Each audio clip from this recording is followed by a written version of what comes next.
قرآن کی عظمت اور اس کی حقیقت جس کی قسم اللہ تعالیٰ فرمائے حکمت والے قرآن کی قسم، بے شک قرآن پاک ایک ایسی کتاب ہے جس میں روز اجل سے لے کر اور صبح قیامت تک کی تمام باتیں اس میں ہیں اور تمام سوالات کے جوابات کلام پاک کے اندر ہیں۔ آپ جس حساب سے جس زمانے میں کلام پاک سے جواب مانگیں گے، کلام پاک آپ کو جواب دیتا ہوا نظر آئے گا۔ حضرات محترم، اللہ تعالیٰ نے فرمایا لو انزلنا هذا القرآن على جبل لرأيته خاشعا متصدعا من خشية الله، اگر میں پہاڑ پر قرآن کو اتارتا تو تم دیکھتا اسے پاس ہوتا ہوا۔ کلام پاک کی عظمت کتاب کو وہ پہاڑ برداشت کرنے والا نہیں ہے۔ حضرات محترم، جب کلام پاک کی عظمت کو وہ پہاڑ پتھر کا چٹان برداشت نہیں کر سکتا تھا اور وہ کلام پاک نبی پاک صلی اللہ تعالی علیہ وسلم پر نازل ہوا۔ یہاں پہ ایک اور بات حل ہو جاتی ہے، وہ یہ کہ کچھ لوگوں کا رٹنا ہے کہ نبی پاک صلی اللہ تعالی علیہ وسلم بشر ہے اور حوالہ دیتے ہیں قل انما انا بشر مثلکم، یہیں تک پڑھتے ہیں اور کہتے ہیں کہ نبی ہماری طرح بشر ہے، نبی نے فرمایا ہے۔ حضرات محترم، ان سے غور کریں کیسے چکما دیتے ہیں۔ میرا موضوع وہ نہیں ہے مگر بات یہاں آ رہی ہے تو بات صاف ہو جائے۔ ترجمہ یہ ہے کہ میں بشر ہونے میں تم جیسا ہوں، میں آدمی ہونے میں تم جیسا ہوں۔ یہاں پہ ایک اور نقطہ چھپا ہوا ہے، بات کہیں اور جا رہی ہے، نبی پاک صلی اللہ تعالی علیہ وسلم کی حقیقت کہیں اور ہے اور مجھ پر وحی نازل ہوتی ہے۔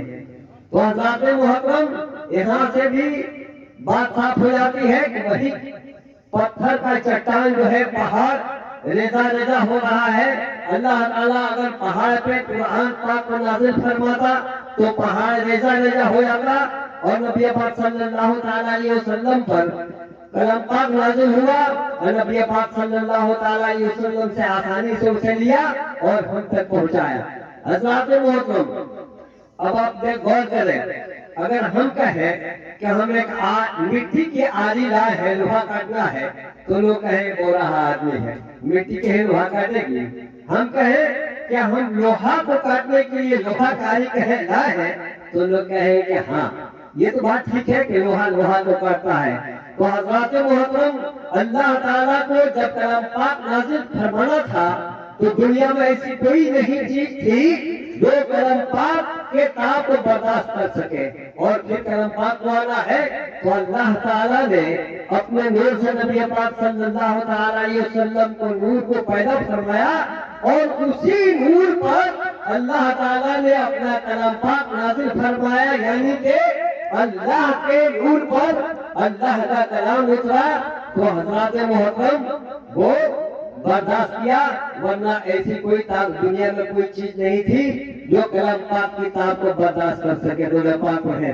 اللہم صلی علی سیدنا و مولانا محمد و بارک وسلم، صلی علیہ الصلوۃ والسلام علیک یا رسول اللہ یا حبیب اللہ صلی اللہ تعالی علیہ وسلم۔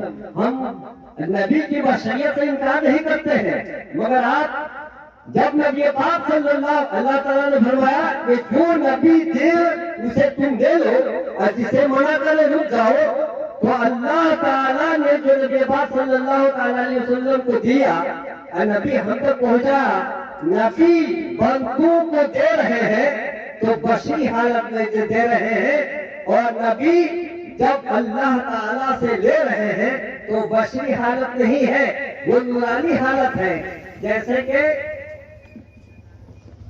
بات ہے اللہم صلی علی سیدنا و مولانا محمد بارک وسلم، صلی علیہ الصلوۃ والسلام علیک یا رسول اللہ۔ حضرت موسیٰ علیہ السلام یہ ضد کی، دیکھیے یہاں بھی ایک فلسفہ ہے، ایک معاملہ کو حل ہونا ہے۔ انہوں نے ضد کی کہ اللہ ہم آپ اپنا روزہ دکھائیے، آپ اپنا تجلی دکھائیے ہمیں۔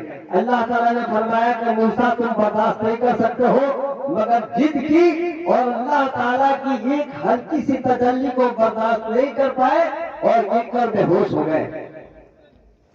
اب یہاں معاملہ حل ہو رہا ہے کہ ایک بشر، موسیٰ علیہ السلام بشر ہے اور کوہ طور ریزہ ریزہ ہو گیا، تو اللہ کی تجلی کو برداشت نہیں کر سکتا ہے آدمی، یہ بشر۔ اور بشر تو بشر، فرشتوں میں بھی یہ مجال نہیں ہے۔ حضرت جبریل علیہ السلام سدرہ پہ جا رہے ہیں اور کہہ رہے ہیں کہ یا رسول اللہ صلی اللہ تعالی علیہ وسلم، ہم یہاں سے ایک قدم آگے بڑھیں گے تو ہمارے بال اوپر چل جائیں گے، ہم یہاں سے آگے نہیں جائیں گے، آپ جائیں گے۔ یہاں بشر کی، یہاں نبی کی حالت یہ ہو رہی ہے کہ اللہ کے تجلی سے بے ہوش ہو رہے ہیں، وہاں ریزہ ہو رہا ہے، وہاں فرشتوں کا سردار انکار کر رہا ہے کہ ہم نہیں جائیں گے، اللہ کی تجلی سے ہمارے بالوں پر جل جائیں گے، اب آپ یہاں سے اکیلے جائیں گے، تنہا جائیں گے۔ حضرات محترم تو سدرہ تک نبی پاک صلی اللہ تعالی علیہ وسلم حالت بشری میں ہے اور سدرہ سے اوپر جانے میں حالت نوری میں ہے، اور جب اللہ تعالیٰ سے نبی پاک صلی اللہ تعالی علیہ وسلم لیتے ہیں تو حالت نوری میں لیتے ہیں، اور جب بندوں کو لیتے ہیں تو حالت بشری میں دیتے ہیں۔ اگر حالت نوری میں رہتے تو ہم ان سے نہیں لے سکتے تھے۔ تو حضرات محترم، اب یہ ہے، میرا موجود اسی جگہ چلا گیا، مختصر یہ کہ کلام پاک ہمارے لیے آیا اور ہم کلام پاک سے دور ہو گئے، ہم دور ہو گئے۔ جن کے لیے نہیں آیا، یہ تو آیا سب کے لیے، مگر مسلمان ہی نہ پڑھتے ہیں، اور پڑھتے کیا ہے، بس کلام پاک اسی طرح سے پڑھ لیا اور رکھ دیا کہیں، کبھی کبھار لوگ پڑھتے ہیں۔ دیکھیے، ایک اسلام کا دشمن مسلمان کا دشمن، اس نے چاہا کہ ہم کسی طرح سے بدلائے پوری دنیا کو اور مسلمانوں کا خاتمہ کرا دیں، اور نشانہ تھا کلام پاک پر۔ تو اس نے کہا کہ اچھا ہم کلام پاک نہیں پڑھیں گے تو لکھیں گے کیا اس کے خلاف؟ اس کے خلاف لکھنے کے لیے کچھ تو پڑھنا چاہیے۔ تو اس نے کلام پاک پڑھا، کلام پاک کی دشمنی میں کلام پاک پڑھنا شروع کیا، اور کلام پاک کی برکت اسے مل گئی کہ وہ مسلمان ہو گیا۔ مسلمان ہو گیا، سب جتنے بچے ہیں نا نیٹ والے سے جانتے ہیں، مسلمان ہو گیا، اور کلام پاک سے اس نے بہت کچھ ڈھونڈا نکالا، اور سمجھئے کہ اب اس کے آگے پیچھے لوگ رہتے ہیں، جہاں جاتا ہے مجمع لگ جاتا ہے۔ تو حضرات محترم، یہ کلام پاک کی برکت تھی جو اسے مل گیا، اور ہم بھی کلام پاک کو پڑھیں گے تو ہمیں بھی اللہ تعالیٰ کی رحمت برکت ملتی رہے گی اور ہماری حالت اچھی ہو جائے گی۔ وہ کلام پاک ہی تو ہم نہیں پڑھتے ہیں کہ ہم نماز سے دور ہو گئے ہیں۔ اگر آدمی سوچتا ہے کہ ہم نماز پڑھیں گے، سب کے دل کی بات یہ ہے کہ جس کے دل میں بات آتی ہے کہ ہم نماز پڑھیں گے، مگر وہاں شیطان لا کے حاضر ہو جاتا ہے کہ کاپڑ کو وہ یہ کہتا ہے کہ کب پڑھیے گا، کیا جانتا ہے کب پڑھیے گا، اور وہیں سے آدمی بگڑ جاتا ہے۔ تو حضرات محترم، نماز پڑھنے میں بہت کچھ نہیں پڑھنا ہے۔ الحمد شریف آپ یاد کر لیں، الحلہ شریف یاد کر لیں، ثنا الحمد شریف یاد کر لیں، الحلہ شریف یاد کر لیں، اور تحیات اور درود یاد کر لیں، اور نماز پڑھنا شروع کر دیں۔ ہر رکعت میں آپ الحمد شریف کے بعد الحلہ شریف پڑھ دیں گے تو آپ کی نماز ہو جائے گی۔ ایک صحابی تھے، امامت کرتے تھے اور صرف الحلہ شریف پڑھتے تھے، ہر رکعت میں پڑھتے تھے۔ تو دوسرے لوگوں نے اعتراض کیا تو کہا کہ ہم یہی پڑھیں گے۔ یہ بات نبی پاک صلی اللہ تعالی علیہ وسلم تک پہنچی، یا رسول اللہ صلی اللہ تعالی علیہ وسلم وہ ہے تو صرف الحلہ شریف پڑھتے ہیں اور دوسری کوئی سورت نہیں پڑھتے ہیں۔ تو نبی پاک صلی اللہ تعالی علیہ وسلم نے ان کو بلایا اور کہا کہ آپ صرف اسی کو کیوں پڑھتے ہیں؟ تو انہوں نے کہا یا رسول اللہ صلی اللہ تعالی علیہ وسلم، اس میں اللہ تعالیٰ کے بہت سارے صفات ہیں جس کو ایسا ہم اس کو پڑھتے ہیں۔